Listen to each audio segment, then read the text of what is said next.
Vemos que entonces en esta gráfica podemos observar tres zonas o tres regiones: la región activa, la región de saturación y la región de corte. ¿Ya? La región de corte, entonces, básicamente, también podemos ver, en este caso, qué sucede en la región de corte. Básicamente, como su nombre indica, las dos uniones básicamente estarían conectadas eh, mm, en sentido opuesto, y por lo tanto, como la corriente de base es muy pequeña y no está fluyendo, básicamente no hay corriente que llegue al emisor, o sea, acá. Entonces no va a haber paso de corriente por el emisor y tampoco habría corriente por el colector. Por eso decimos que está en la región de corte, o sea, no hay paso de corriente. En cambio, cuando estamos en la región de saturación, ambas uniones están conectadas básicamente en directo, y más bien el flujo de corriente es directo y hay mayor flujo de corriente. Por eso decimos que está saturado, ¿no? Entonces la corriente es mayor, ¿ya? Entonces se llega a saturar. En un momentito tenemos ya la corriente. Aunque no tenga aquí voltaje, toda la corriente está llegando acá. Entonces llamamos la región saturada.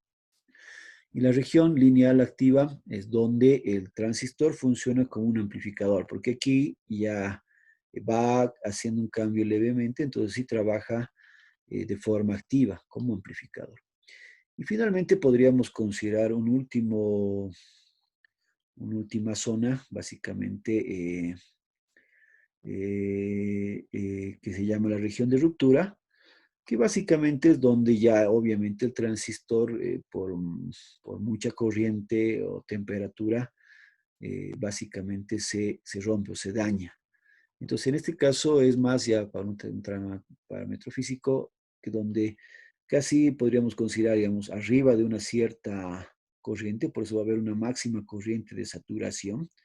Más de esa corriente de saturación, el transistor podría quemarse, porque digamos, estamos trabajando exceso de trabajo para el transistor.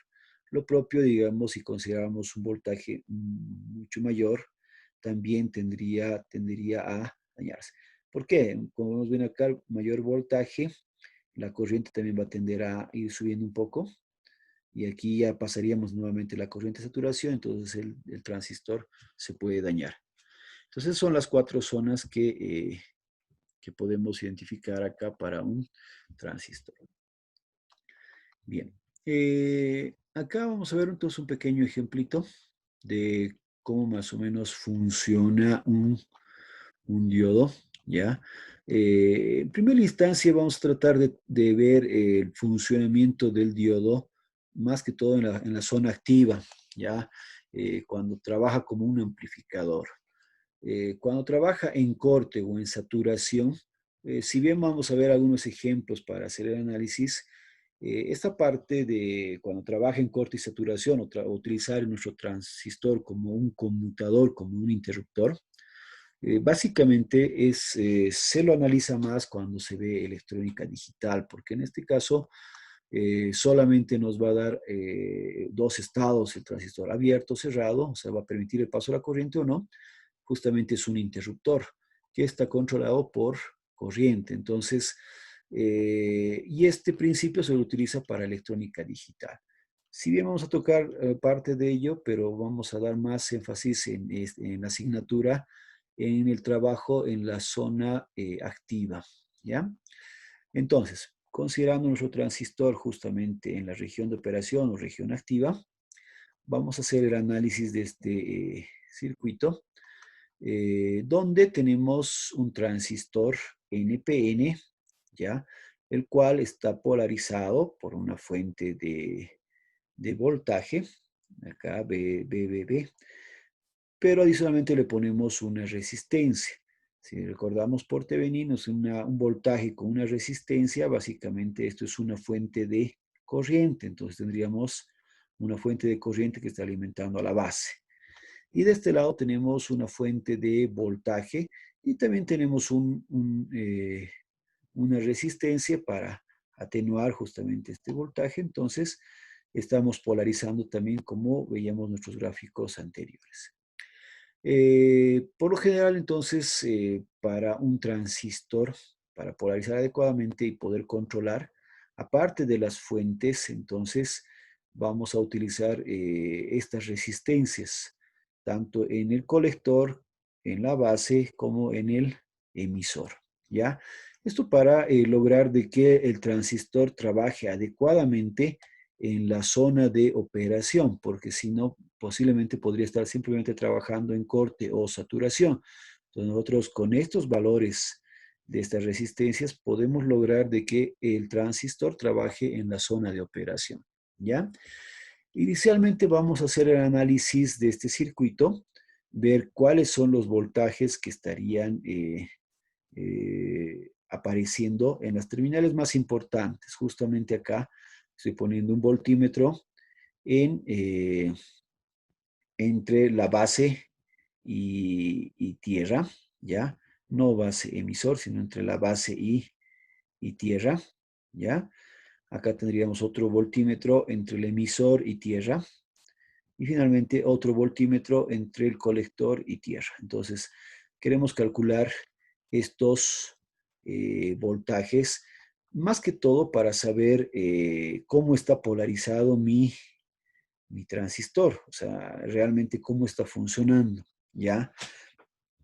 Entonces, vamos a asumir, a ver, acá de este circuito, vamos a asumir que el voltaje B1, B2, B3, como mencionamos acá, estamos haciendo primeramente análisis, ¿no? Estamos viendo observación de lo que tiene el circuito y a partir de eso sacar algunas conjeturas. Luego vamos a hacer al revés, es decir, vamos a calcular más bien el voltaje que cae acá y que cae acá y que cae acá. O sea, el proceso correcto que debemos hacer es, más bien nosotros deberíamos calcular estos voltajes, ¿ya? Pero para hacer esta primera parte, vamos a asumir que tenemos ciertos valores, o sea, que ya tenemos en nuestros voltímetros estos valores. Es decir, el voltaje en la base, ¿ya? Directamente, y como estamos tomando de referencia con tierra, directamente puedo decir el voltaje en la base es 2 voltios.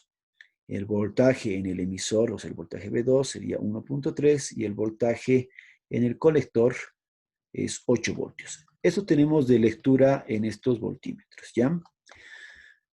Y también vamos ahora a determinar cuál sería entonces el voltaje base emisor que caería acá. Entonces, estos son datos inicialmente y a partir de ello vamos a empezar a ver cómo está trabajando mi transistor.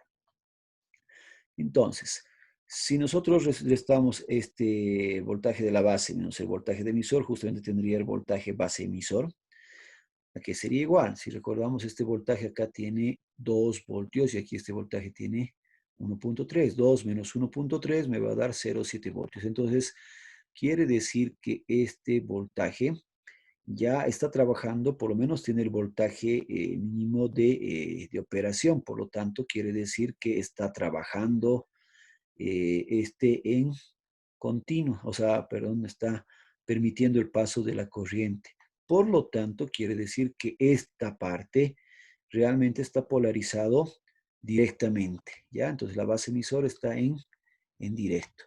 Si este voltaje fuera menos de 0,7 voltios, quiere decir que estaría polarizado indirectamente, o sea, no hay flujo de corriente, o sea, estaría polarizado inversamente, ¿ya?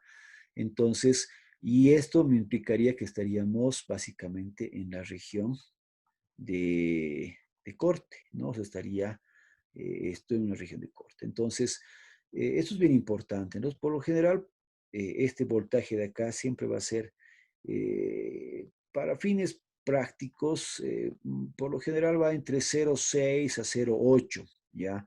Nosotros de forma ideal consideramos esto de 0,7 voltios, ¿ya? Dependiendo del tipo de transistor, podría estar entre los 0,6 a 8. Estos son parámetros del fabricante, cuáles parámetros en los cuales funciona adecuadamente el transistor. Pero por lo general nosotros vamos a considerar que el voltaje para que esto esté trabajando mínimamente debería ser 0,7 voltios. Y tampoco puede ser mayor, porque simplemente es el voltaje que cae sobre el diodo, ¿ya? No es, entonces, si tuviéramos un bloque, no, algo raro, estamos forzando acá nuevamente. Entonces va a estar oscilando por este valor. Bien, hasta acá entonces tenemos la primera parte, entonces 0,7 voltios en esta primera malla, entonces en esta primera juntura. Bien, vamos a continuar y vemos ahora la corriente básicamente, ¿qué sucede con la corriente en este lado? Si nosotros consideramos cuál sería la corriente que va a circular acá primero, para poder hallar este lado, primero tengo que hallar necesariamente la corriente que entra en la base, ¿ya?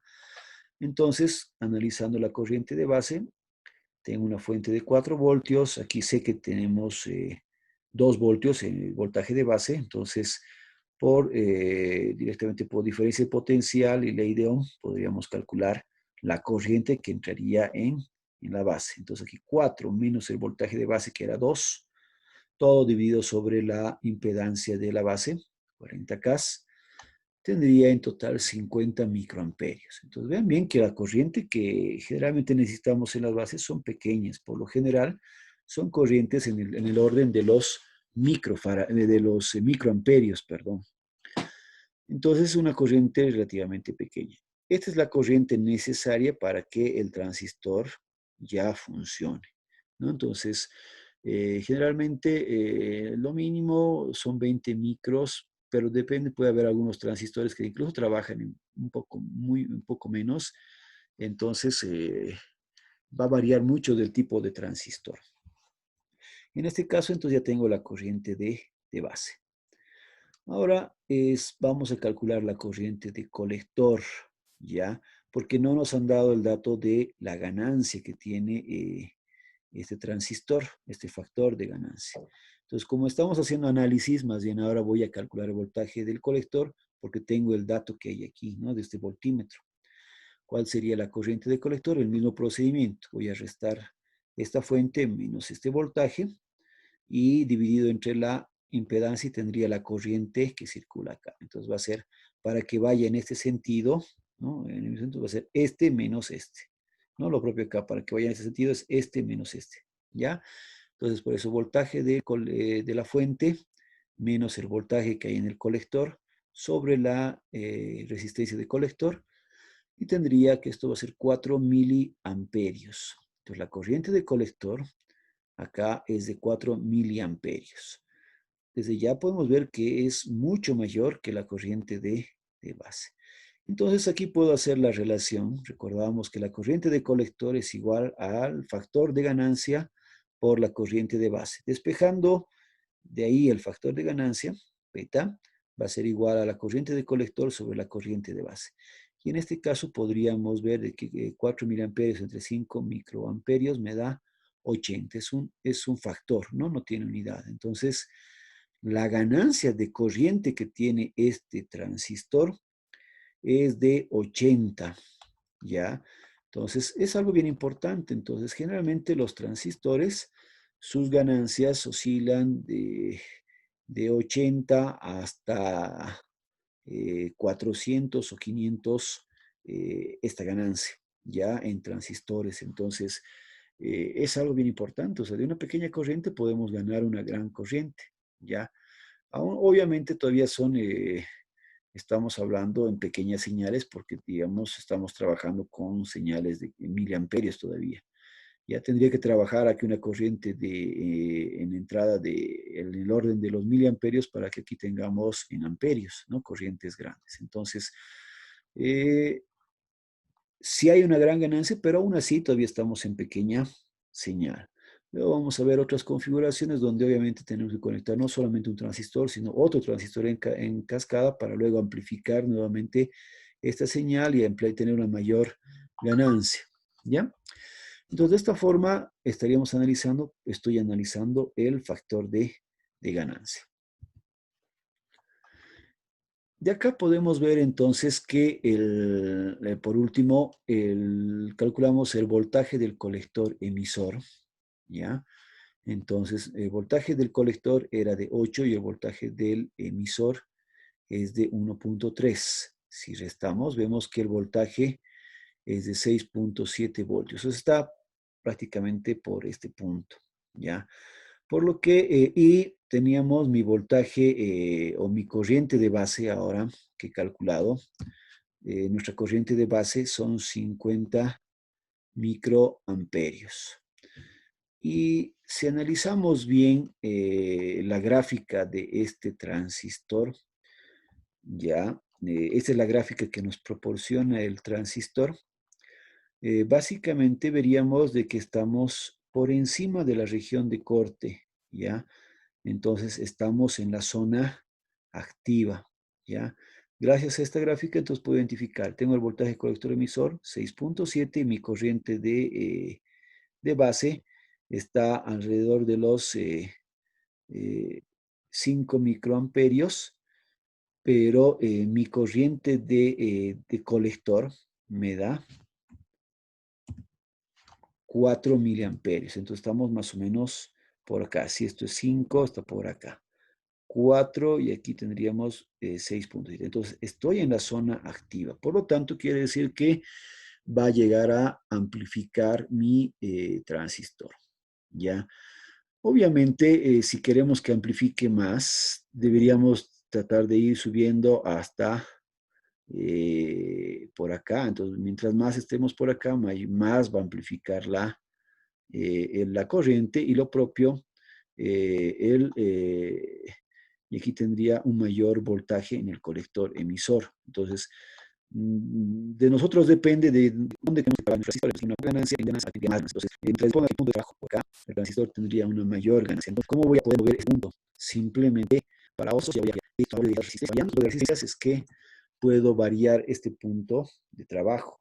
Entonces, puede estar más aquí, más acá, ¿no? Y si nosotros queremos que trabaje en la zona activa, entonces tenemos que garantizar que esté por este sector. Lo que tenemos que cuidar es de que no llegue a trabajar en un voltaje menor a este patrón. Aquí según la gráfica, más o menos alrededor de para la corriente de base, o bueno, para la corriente de colector, perdón, estamos más o menos aquí, la corriente mínima para que no entre a corte, debería ser algo de los 3 miliamperios, 2 a 3 miliamperios, ¿no? Y lo mismo para el voltaje, para que no estemos en el voltaje, en la zona de saturación. El voltaje mínimo en el colector emisor tendría que ser aproximadamente 0,5, ¿no? Por lo menos 0,5, ya que si es menor a esto, estamos ya en la zona de saturación. Y entonces, de nuestro análisis estamos concluyendo que nuestro transistor está trabajando en la zona activa, muy cercano a la zona de corte. Esto es lo más importante de este análisis. Bien. Ahora, algo más que podemos también analizar, prácticamente cómo trabajan las uniones base emisor y las uniones base colector, que generalmente son el semiconductor tipo N, tipo P, tipo N, tipo P. ¿Cómo están polarizadas realmente? Entonces, aquí, pese a que puedo tener una fuente en este sentido ya normal, así convencional, no necesariamente quiere decir que este transistor puede estar polarizado directamente o inversamente. Ya, posiblemente aquí aparentemente este está más, y aquí suponemos que es que el semiconductor N, diríamos que está polarizado inversamente, pero no necesariamente va a suceder eso, porque va a depender mucho de los voltajes reales que lleguen a las terminales. Entonces acá también es bueno a veces hacer un análisis del voltaje que cae en el emisor y el voltaje también que cae en la base colector. Y si vemos bien, acá hemos calculado ya el voltaje colector emisor, también podríamos calcular el voltaje colector base, ¿ya? O base colector, simplemente restando, ¿no? De la malla principal, diríamos aquí en este transistor, tengo un voltaje de colector emisor, le restaría el voltaje colector base y el voltaje base emisor. Entonces, despejando el voltaje base, colector base sería el voltaje colector emisor menos el voltaje base emisor. Entonces ya tendría acá también, o utilizando nuestros voltímetros, como ya tenemos las medidas, directamente podría calcular este voltaje colector base. Restando, por ejemplo, el voltaje 3 que era acá antes, me faltaba aquí el voltaje colector base, es 8 menos 2, ¿no? Vendría a ser 6 voltios. Entonces, aquí, como mencionábamos, aquí habría perdón, acá, entre la base y el emisor hay 0,7 voltios. Por lo tanto, está polarizado directamente, ¿ya? En cambio, este de acá hay 6 voltios y este estaría polarizado inversamente, ¿ya? Entonces, por lo general, para que nuestro transistor trabaje en la zona activa, uno trabaja activamente, o sea, directo, y el otro es opuesto, o sea, el otro no conduce. Entonces ahí sí trabaja en la zona activa. Cuando los dos están, digamos, en polarización directa o los dos están en polarización inversa, entonces cuando están los dos en polarización inversa, básicamente el transistor es como si estuviera apagado, o sea, no permite el flujo de la corriente. Y cuando los dos están polarizados directamente, esto es como un cortocircuito, está encendido, ¿no? Entonces, por eso de ahí que trabaja en corte y saturación. ¿Ya? Entonces, para que trabaje en zona activa, uno siempre va a estar en polarización directa y el otro en polarización inversa. Generalmente en un transistor de tipo NPN, la base emisor siempre tiene que estar en directo y este tiene que estar en polarización inversa.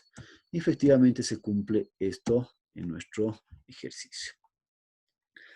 Bien, acá les dejo para que puedan ver, o aquí podemos hacer también el cálculo, qué sucedería o dónde estaría trabajando con estos voltajes. Si ahorita hacemos el análisis, vamos a hacerlo. ¿Qué sucede si en vez de estos voltajes que teníamos inicialmente en mi transistor, básicamente tuviera estos voltajes? Acá, por ejemplo, ahora este es el proceso inverso, ¿ya? No tengo las resistencias, ¿ya? Eh, y como no tengo las resistencias, entonces quiero garantizar de que haya estos voltajes, tanto aquí como el otro. Entonces ahí ya viene el tema de diseño.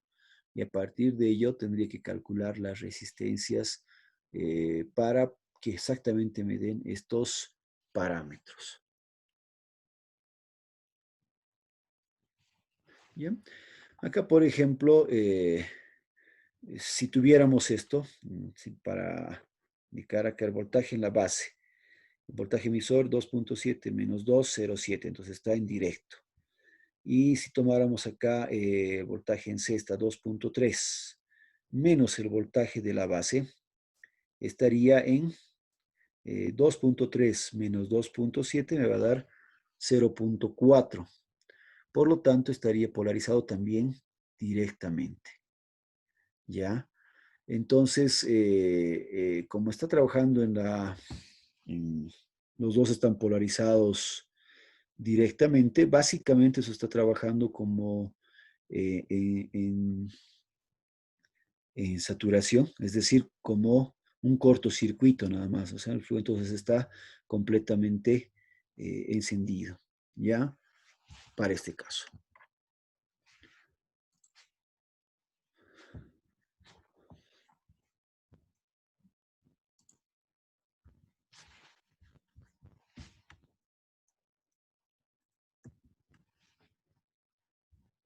¿No? Como les mencionaba, entonces estamos en la región de saturación. Si tomábamos estos valores, así simple, ¿no? Sin analizar las corrientes, sin nada, solamente tomando en cuenta los voltajes que hay en estas terminales, Entonces sabemos de que básicamente estamos en la zona de saturación, porque si confirmamos este gráfico, acá 0,7, 0,4 y 0,3, ¿no?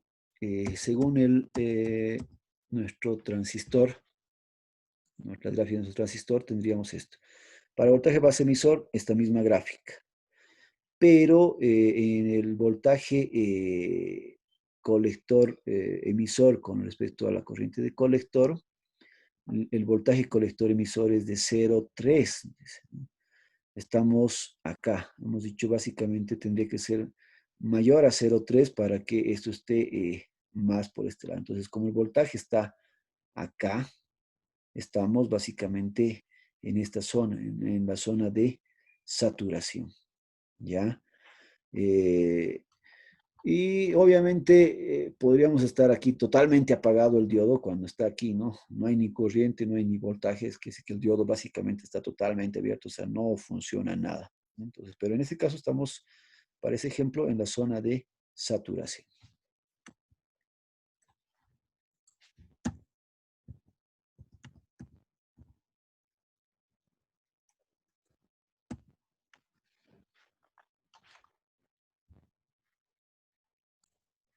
Ya. Bueno, para finalizar la parte del funcionamiento del transistor, el estudio en sí de la electrónica se va a basar en que nosotros hagamos funcionar el transistor donde nosotros nos conviene. Podemos hacer trabajar en la zona de saturación, la zona de corte, o generalmente cuando lo utilizamos como un amplificador, vamos a hacer que trabaje en la zona activa.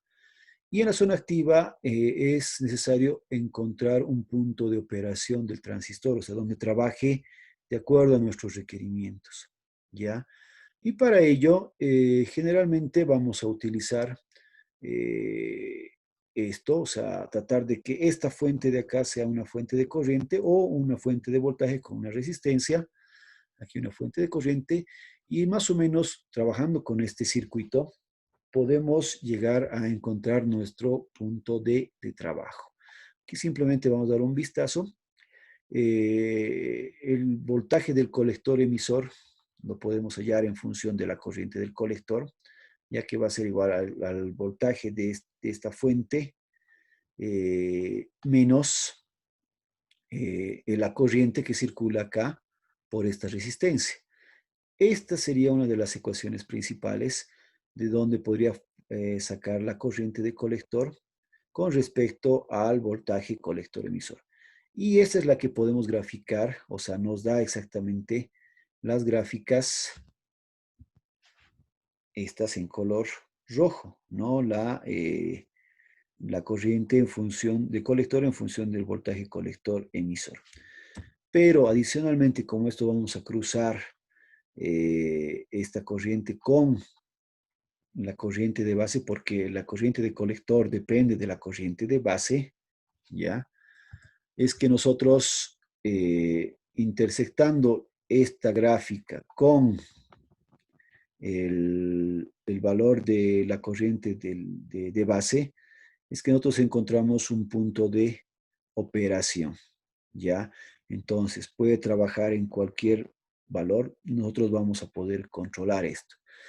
Y una vez que nosotros controlamos este punto de trabajo, tenemos una recta de carga en la cual el transistor, a partir de la polarización del transistor, cuando queramos amplificar, el transistor va a trabajar alrededor de esta recta. Entonces, cuando variemos un poco el voltaje, se va a notar a través de esta recta, va a ir alrededor de esta recta. ¿Ya? Esto entonces vamos a verlo en la siguiente clase, porque corresponde a un análisis del punto de trabajo y en este caso básicamente se refiere a la polarización de un transistor.